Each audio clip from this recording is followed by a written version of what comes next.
Kanpur test का पहला दिन भारत के नाम, 4 विकेट खोकर बनाए 258 रन। खराब रोशनी के चलते जल्दी खत्म हुआ मैच। अय्यर, शुभमन गिल और जडेजा ने जड़े अर्धशतक।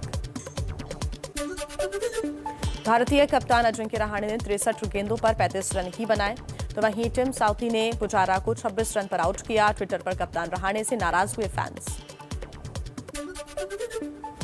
रोहित शर्मा, विराट कोहली जैसे बड़े खिलाड़ियों के बिना मैदान पर उतरी थी टीम इंडिया। फिर भी पहले दिन इंडिया का प्रदर्शन शानदार रहा। दूसरे टेस्ट में कप्तान होंगे कोहली। मैच के दूसरे दिन श्रेयस अय्यर पर रहेगी सबकी नजर। अय्यर ने टेस्ट करियर के पहले ही दिन 75 रन बनाए हैं, तो वहीं अय्यर के सामने शिखर धवन का रिकॉर्ड तोड़ने की चुनौती भी होगी। आईपीएल 2022 की तैयारियां शुरू। दिल्ली कैपिटल्स ने ऋषभ पंत, पृथ्वी शॉ, अक्षर पटेल और एंड्रिच नॉटिस को टीम में रिटर्न किया, लेकिन श्रेयस अय्यर बाहर। फ्रांस से शरण लेने के लिए ब्रिटेन जाने वाले का सिलसिला फिलहाल जारी। बेहतर भविष्य और रोजगार की तलाश में देश छोड़ने को मजबूर हैं लोग। बुधवार को नाव पलटने से 27 शरणार्थियों की मौत हो गई थी। इंग्लिश चैनल नाव हादसे पर फ्रांस और ब्रिटेन पुलिस के बीच आरोप प्रत्यारोप। हादसे की जांच करने पहुंची फ्रांसीसी पुलिस। इंग्लिश चैनल में साझा गश्त के ब्रिटेन पुलिस के प्रस्ताव को फ्रांसीसी पुलिस ने ठुकराया।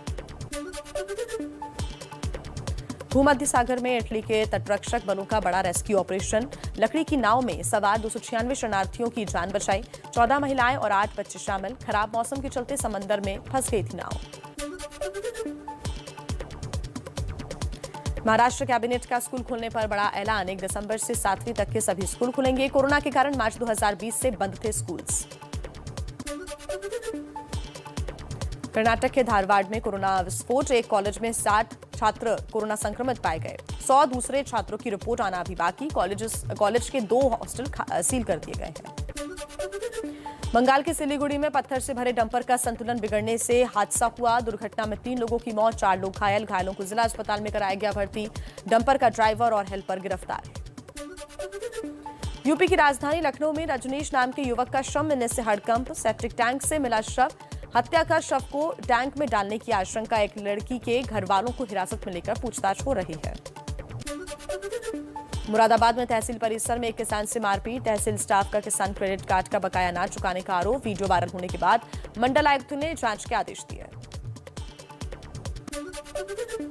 बिहार के दरभंगा में ललित नारायण मिथिला यूनिवर्सिटी के कुलपति पर घोटाले का आरोप। अरबी फारसी यूनिवर्सिटी के कुलपति ने लगाया आरोप। नाराज छात्र संघों मिथिला विश्वविद्यालय के कुलपति का पुतला भी फूंका।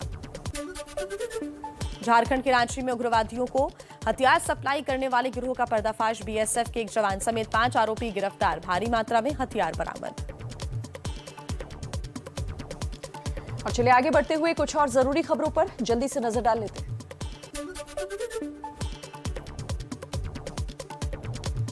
मुंबई में 100 करोड़ की वसूली केस में पूर्व पुलिस कमिश्नर परमबीर सिंह आज चांदीवाल कमीशन के सामने पेश हो सकते हैं। कल क्राइम ब्रांच ने करीब 7 घंटे तक पूछताछ की थी।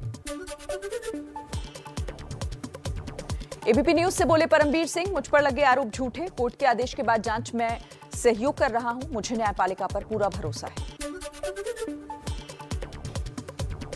नवाब मलिक का ऐलान, 9 दिसंबर तक वानखेड़े और उनके परिवार के खिलाफ कोई टिप्पणी नहीं करेंगे। वानखेड़े ने मलिक पर मानहानि का केस किया है, जिसकी सुनवाई में मलिक के वकील ने यह हलफनामा दिया है।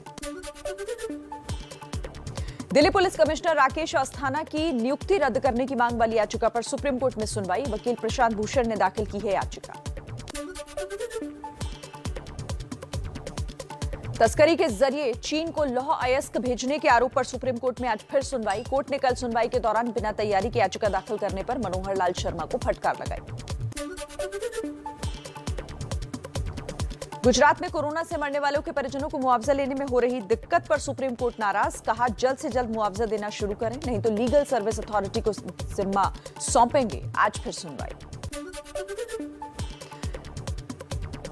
देश में सुधर रहा है जेंडर रेशियो। पहली बार 1000 पुरुषों पर महिलाओं की संख्या 1020 हुई। नेशनल फैमिली हेल्थ सर्वे 5 की रिपोर्ट से हुआ है खुलासा। मुंबई के 26/11 आतंकी हमले की 13वीं बरसी आज। कमिश्नर ऑफिस में दी जाएगी शहीद पुलिसकर्मियों को श्रद्धांजलि। मुंबई हमले में 18 सुरक्षाकर्मियों समेत 166 लोगों की जान गई थी। कृषि कानूनों के खिलाफ किसान आंदोलन को 1 साल हुआ पूरा। दिल्ली के सभी प्रदर्शन स्थलों पर बड़ी संख्या में जुटेंगे किसान, मनाएंगे जश्न। किसानों के बॉर्डर पर जुटने को लेकर दिल्ली पुलिस की बड़ी तैयारी। बैरिकेडिंग के साथ बढ़ाई गई जवानों की तैनाती। आंदोलन के 1 साल पूरा होने पर आज जुट रहे हैं किसान।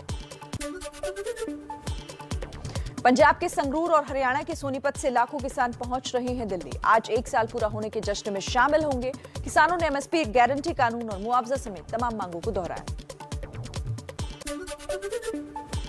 राष्ट्रीय किसान मोर्चा के नेता वीएम सिंह ने संयुक्त किसान मोर्चा पर निशाना साधा। बोले, एमएसपी की बात करने पर ही मुझे संयुक्त मोर्चा से बाहर किया गया, क्योंकि उनका नारा था, जब तक कानून वापसी नहीं तब तक घर वापसी नहीं। छत्तीसगढ़ में एमएसपी पर गारंटी कानून की मांग को लेकर ट्रैक्टर रैली निकालेंगे किसान। राज्यपाल और प्रधानमंत्री के नाम सौंपेंगे ज्ञापन। 10 से 12 हजार किसानों के जुटने का दावा। कृषि आंदोलन करने वाले किसान नेता गुरनाम सिंह चढ़ूनी पंजाब में चुनाव लड़ेंगे। नई पार्टी बनाने का ऐलान किया। कहा, पहले पंजाब फिर हरियाणा। शीतकालीन सत्र के पहले ही दिन 29 नवंबर को राज्यसभा में पेश होगा कृषि कानून वापसी बिल। बीजेपी ने अपने सांसदों को व्हिप जारी किया है। राज्यसभा में पारित होने के बाद लोकसभा भेजा जाएगा। और आइए अब कुछ और अहम खबरें आपको बता देते हैं फटाफट अंदाज में। संविधान दिवस के मौके पर पीएम मोदी आज 2 कार्यक्रमों में शामिल होंगे। सुबह 11 बजे संसद के सेंट्रल हॉल में संविधान दिवस कार्यक्रम में संबोधन होगा। शाम 5:30 बजे विज्ञान भवन में समारोह का उद्घाटन करेंगे। संसद के सेंट्रल हॉल में होने वाले संविधान दिवस कार्यक्रम को राष्ट्रपति, उपराष्ट्रपति, प्रधानमंत्री और लोकसभा अध्यक्ष संबोधित करेंगे। कार्यक्रम में शामिल नहीं होगी कांग्रेस और आम आदमी पार्टी। मणिपुर में बीजेपी अध्यक्ष जेपी नड्डा संविधान गौरव अभियान की शुरुआत करेंगे। बीजेपी 6 दिसंबर तक देश भर में अभियान चलाएगी। सभी राज्यों के जिला मुख्यालयों में कार्यक्रम आयोजित किए जाएंगे। यूपी में आज से सदस्यता अभियान चलाएगी कांग्रेस। 1 करोड़ नए सदस्य बनाने का लक्ष्य। 15 दिन तक चलेगा सदस्यता अभियान।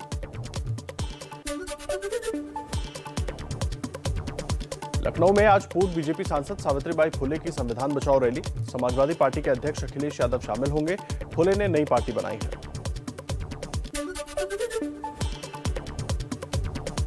दिल्ली विधानसभा का 1 दिवसीय विशेष सत्र आज। कोरोना टीकाकरण प्रमाण पत्र या कोरोना जांच की नेगेटिव रिपोर्ट लानी होगी साथ। जरूरतों के मुताबिक सत्र का समय बढ़ सकता है। शीतकालीन सत्र में सरकार को घेरने की तैयारी में कांग्रेस। सोनिया गांधी की अगुवाई में पार्टी नेताओं की बैठक। सदन में किसान, एमएसपी और लखीमपुर कांड का मुद्दा उठाएगी कांग्रेस। मल्लिकार्जुन खड़गे ने कहा, टीएमसी से विवाद संसद के बाहर है, संसद में एकजुट होकर मुद्दे उठाएंगे। संघ प्रमुख मोहन भागवत ने फिर उठाई बंटवारे की बात। कहा, विभाजन को खत्म करके ही मिटेगा विभाजन का दर्द। देश का बंटवारा कभी न मिटने वाली पीड़ा है। यूपी को मिला दुनिया के चौथे सबसे बड़े एयरपोर्ट का तोहफा। पीएम मोदी ने जेवर में किया नोएडा इंटरनेशनल एयरपोर्ट का शिलान्यास। कहा, पश्चिमी यूपी के विकास को मिलेगी रफ्तार और रोजगार। जेवर से पीएम प्रधानमंत्री मोदी का विपक्ष पर निशाना। कहा, पहले की सरकारें सियासी फायदे के लिए सिर्फ घोषणाएं करती थी। ये एयरपोर्ट कई सालों तक खींचतान में उलझा रहा। इंफ्रास्ट्रक्चर हमारे लिए राजनीति नहीं, राष्ट्र नीति है। नोएडा एयरपोर्ट के शिलान्यास कार्यक्रम में बिना नाम लिए सीएम योगी का अखिलेश पर निशाना। कहा, कुछ लोगों ने पश्चिमी यूपी में गन्ने की मिठास को कड़वा किया। जिन्ना के अनुयायियों को यूपी की जनता सबक सिखाने को तैयार।